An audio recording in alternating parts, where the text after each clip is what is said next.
Welcome back to the Policy Viz podcast. I'm your host, John Schwabish. Yes, another episode of the show. I know you're surprised. You've gotten used to this every other week cadence for the last few years, and things have sped up. I've had a bunch of episodes coming out one after the other.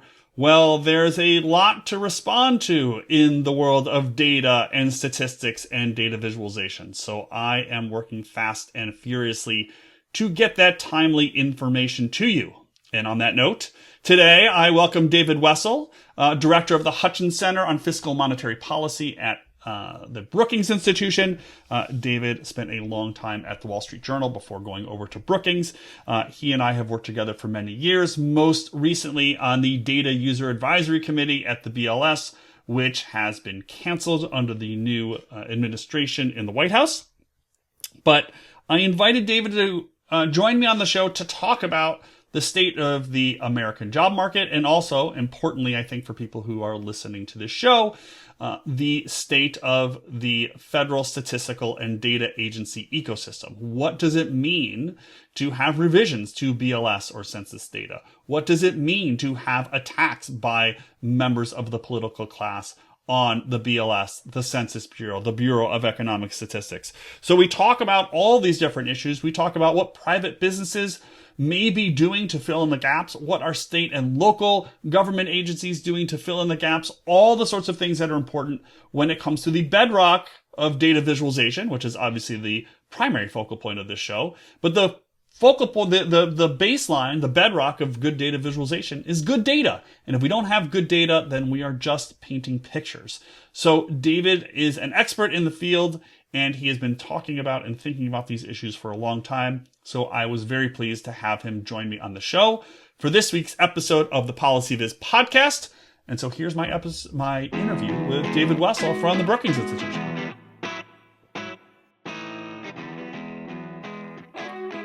Hey, David. Good to see you again. Good to see you, John. It's been a while. I think maybe last time I saw you was one of the BLS Advisory Council meeting. May it rest in peace. Yeah, unfortunate. Just one of the other things that we now lose, I think. So there's a lot to talk about. I want to start with economics and then talk about economic data, if we could.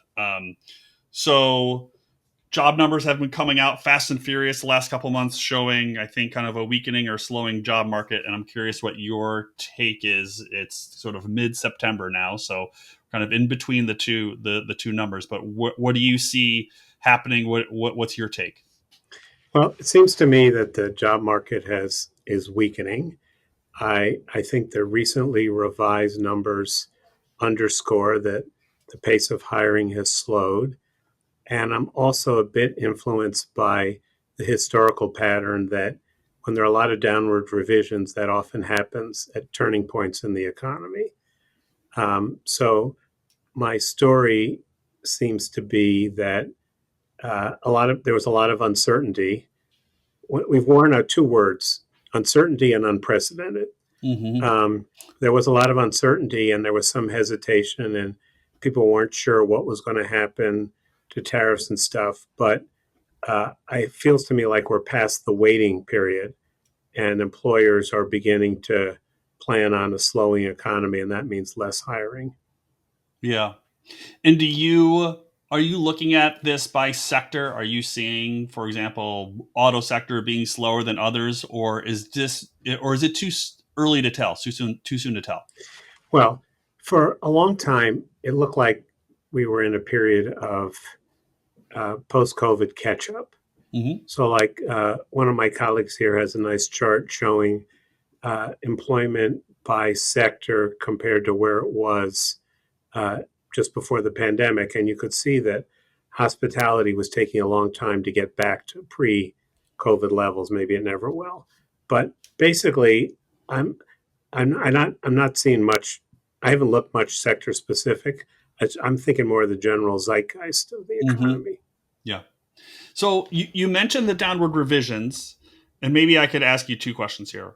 One, to explain from your perspective outside BLS, why these downward revisions happen and what you take from them, and what people who are not familiar with these numbers, with these revisions, what they should think about, because I think we've seen attacks on the BLS and other statistical agencies about changes to data that in many cases are probably unfounded. And so what should people know about these revisions that mean that they can still trust numbers that are coming out of BLS and Census? So I know this may sound counterintuitive, but I think people should have more confidence in the Bureau of Labor Statistics because they issue revisions as they get more information. It would be nice if they got it all right the first time, but on the payroll jobs numbers each month, for instance, they have a survey. They ask 120,000 businesses, how many people are you employing? And a lot of people don't respond on the first go round. So they get more responses on the second go round and they revise the numbers. And then on the third go round, they get still more. So as if I would rather they were getting the numbers right the first time, but I'm also I have confidence that if they get the numbers wrong or as they get more information, they're not afraid to revise them. Mm-hmm. As you know, there was this big annual benchmark revision where they revealed that we had 911,000 fewer jobs in March 2025 than they had previously estimated. That's about 0.6% of the total number of jobs in the economy. And that's because every year they take all the unemployment insurance records and they see from a much bigger set of companies, nearly all employers, how many people they had on their payrolls. So clearly, the first set of numbers are a survey. The survey's flawed. They're having bad response rates, particularly in the first round, and they're updating them. So I know that it's upsetting to people to see, like, wait a minute, couldn't you get it right? I'm kind of reminded there's this great Federal Reserve transcript where the staff reports that the Bureau of Economic Statistics has reduced their estimates of GDP growth. And then Fed Governor Ben Bernanke says, well, if they can restate GDP growth retroactively, can we do the same thing on interest rates? so so so let me put it this way then. So now the BLS, another commissioner has been nominated. There'll be hearings, but even with this confidence that you think people should have in the agency, what do you think they should do? Or is there anything they should do to A, increase that confidence, and B, just generally speaking, going forward, like what are the steps, what are the procedures do you think that they need to implement to make sure that people are confident in the data and that the data are still high quality? Right. So I think there's a bit of uneasiness among the people outside the statistical agencies who have for a long time said, you could do better. Yeah. There are things you could do better. And then the agencies say, yeah, well, we need the resources and et cetera, et cetera. So I think it's important that there be a process of continual improvement in the way they collect data, particularly given how technology makes it possible. And they've taken steps in this direction to get stuff at lower cost by scraping the web and so forth. But as you know, John, they've sort of been starved for resources. And that makes it's great to say, oh, you should do this. I know I've talked to a number of business people who say, why don't they just use private sector data? And I've pointed out to them two things. One is, some of these private sector data providers charge the government for them. It's not free. And secondly, the data isn't collected with measuring the economy as its objective. It's collected for business purposes, and it's not always a representative sample, and the historical continuity is not always there.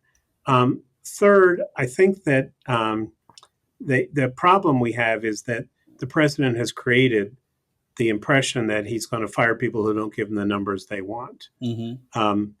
I've likened this to your team is losing the baseball game, so you fire the scorekeeper, but your team is still losing the game. Right. And so I think that he's eroded people's confidence that these are hardworking technicians who are doing their best, making mistakes, but making them not because of some political agenda. And I think it's important that people in the agency stand up if they're being pressured so the rest of us know it's happening.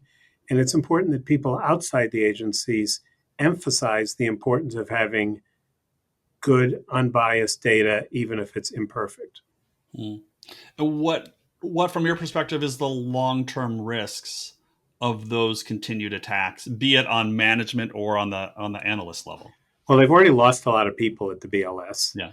Um, and I worry that they're going to have trouble attracting competent people.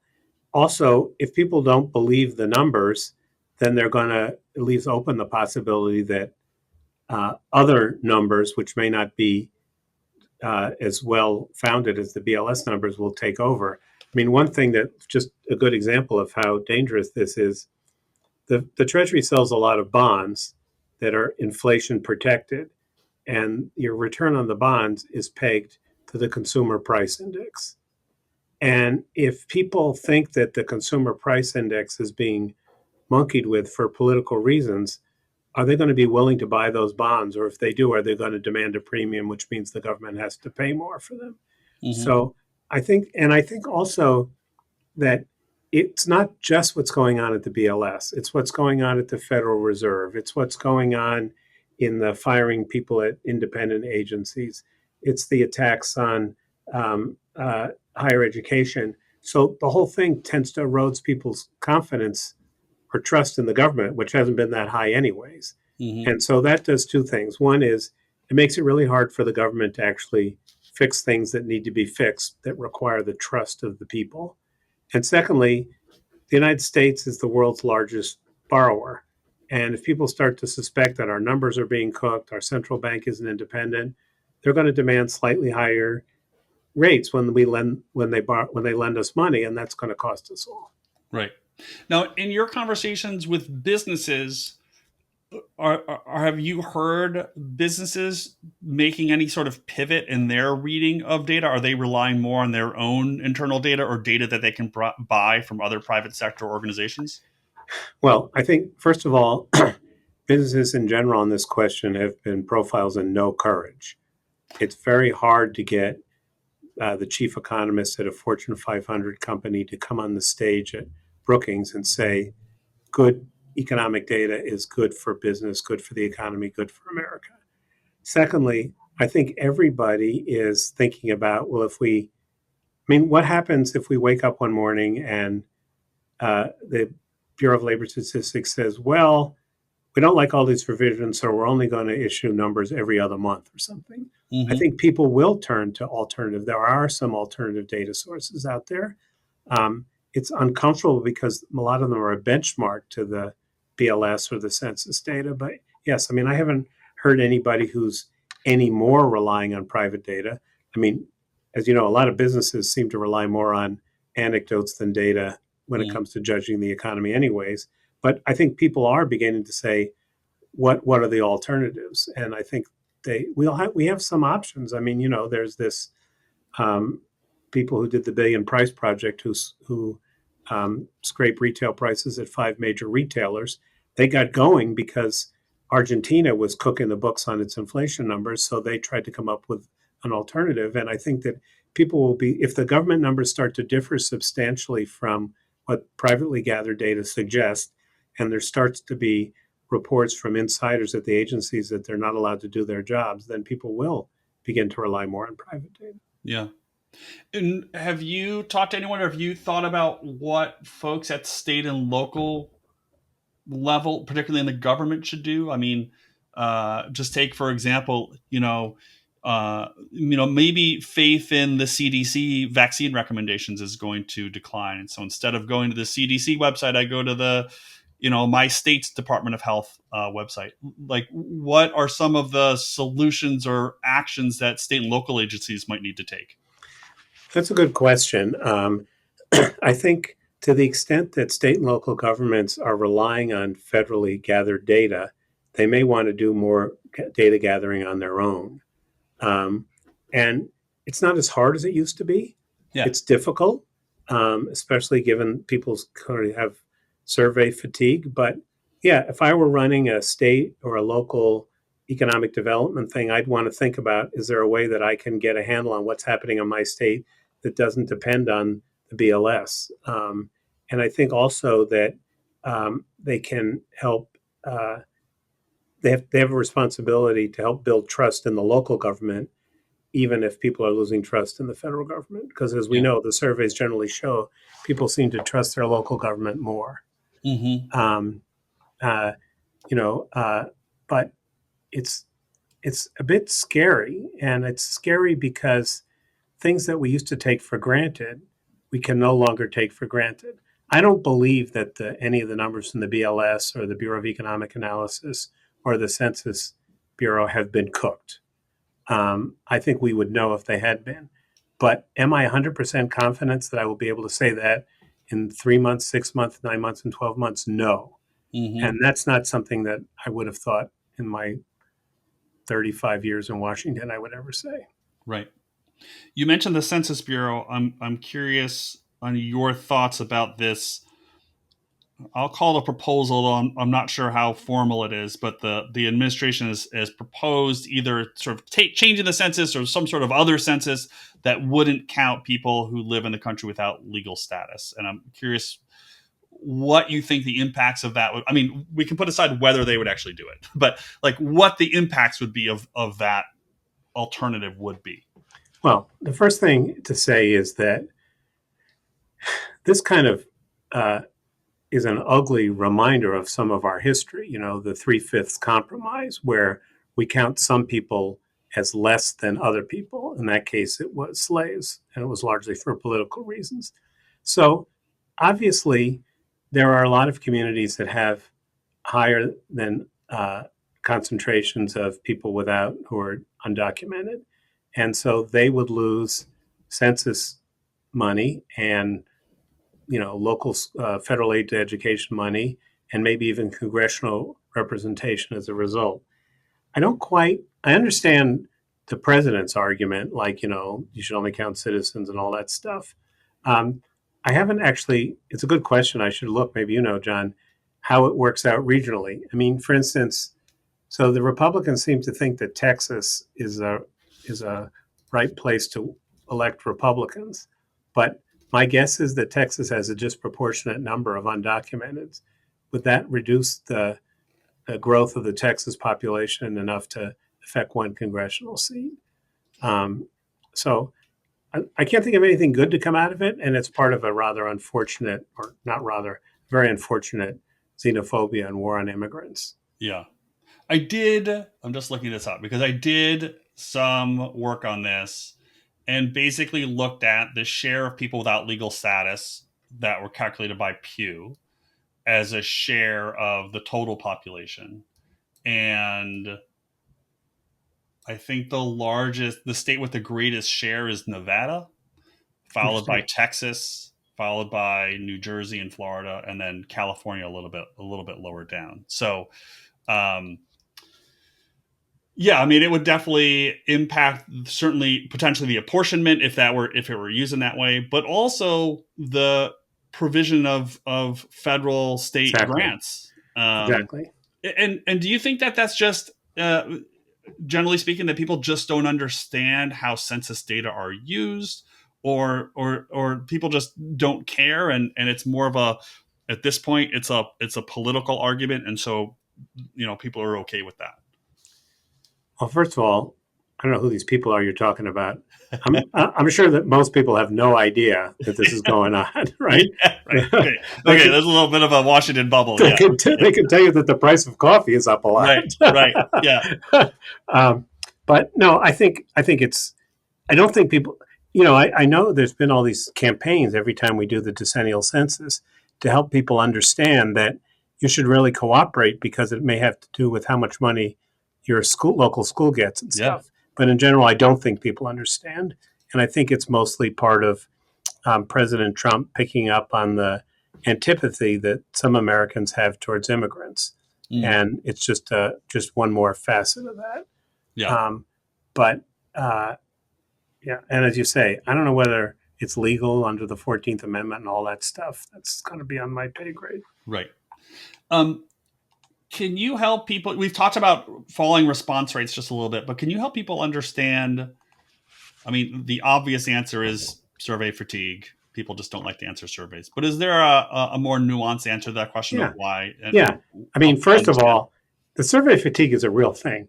I mean, if I go to CVS and buy a pack of gum. I get a text asking me to rate the service at CVS. Yeah. I went to the dermatologist and I got some thing asking me to fill out I mean, it's like enough already, right? Yeah. You know? Yeah. Yeah. Um, um, and of course, the only reason I ever fill them out is if I'm pissed off at them Yeah. about Right. Yeah. something. Yeah. 100%. So I think there is survey fatigue. I think there's a lack of trust in government. And it's why should I give you this information? I might not, it might not, you might do something with it I don't like. And the Trump administration has not helped on that regard.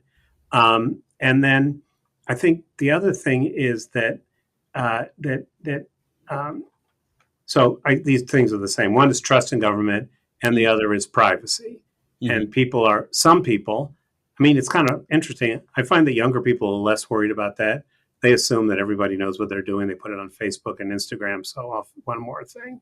Yeah. But I do think that people worry that because of all the, um, reports of government data being hacked and stuff that they're doing. And fourth, um, whenever you get a call or an email asking for information, you do have to ask yourself, is this some kind of phishing scam? Right. And so I think there's lots of things going on. But the BLS problem is not limited to households or individuals like me and you. It's also businesses. Mm-hmm. And so I just don't think that people see it as they have a lot going on. The businesses don't see it as their patriotic duty, and they don't see the value in responding to these surveys. That's the best I can do. So do you think that's a problem that can be solved?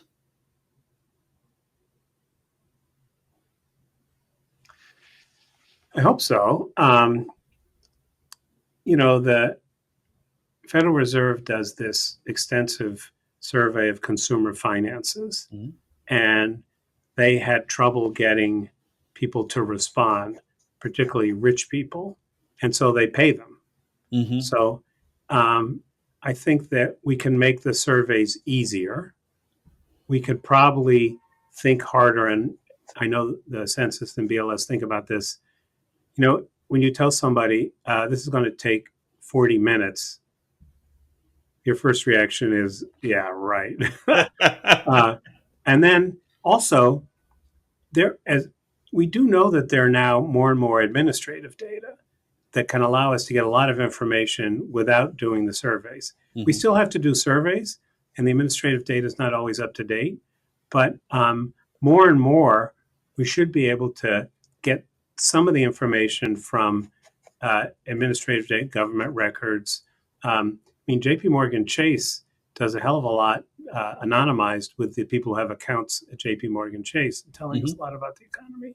So, yeah, I think we could figure out how to do better. We need to make it easier for people. We need to help them understand how the data is used. I don't know about you, John, but every once in a while I get a survey from some graduate student or some economist or some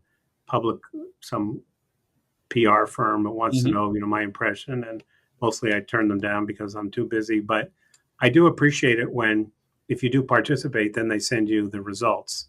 So maybe there's a way to get people to see a little bit more about what your information was used for. Yeah. I've never been in the American Community Survey, but that's always been a hope. Yeah, I know. Yeah, I know. Exactly. Yeah. I mean, I'm one of the people who really likes it when I get the long form for the census. You're right. Exactly. Yeah. This is good. I'm going to take some time and really sit down with this. Yeah, absolutely. Yeah. So we've talked a bit about solutions on looking forward, but I'm curious, what do you think people listening to this podcast, right, who are working in data, they're visualizing data, they're analysts and communicators, like what should or can they do to think about helping protect statistical data agencies? So I think there's been a concerted effort by people like the ones you've had on the program, the former commissioners, the BLS and stuff, to defend the agencies and to say they're not perfect, but we've made their life miserable by starving them for resources. I think we have to be very quick to condemn any efforts that we see to manipulate the data. I think we're all counting on the whistleblowers. Mhm. But then I think we do have to prepare for if the government data is, even if it's not corrupted, but it's just being questioned, look for ways to come up with privately gathered data so we can see whether how far off the government data is and to think about how to do that. Yeah. David, anything I missed that you think is important for people to know when it comes to these, I would say, regularly produced data from the federal side? I mean, we've talked a lot about the BLS, the Census Bureau.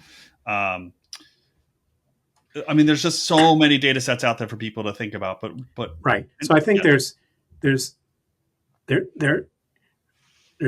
a number of different uses of these things. One Mm-hmm. thing is I think people need to understand that some of this stuff really, really goes directly into things like escalation clauses in leases, Mm-hmm. or there's productivity adjustments to what we pay doctors for Medicare, or as I pointed out earlier, the inflation index bonds. So some of this stuff, it's not just getting a nice picture of the economy; it's actually making it adjust, or I should have said, adjusting the tax brackets Right.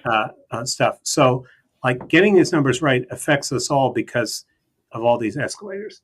Secondly, look, we are dealing with a very complicated and rapidly changing economy, and I'm enough of a nerd to think that we need to be uh, always looking at what's happened.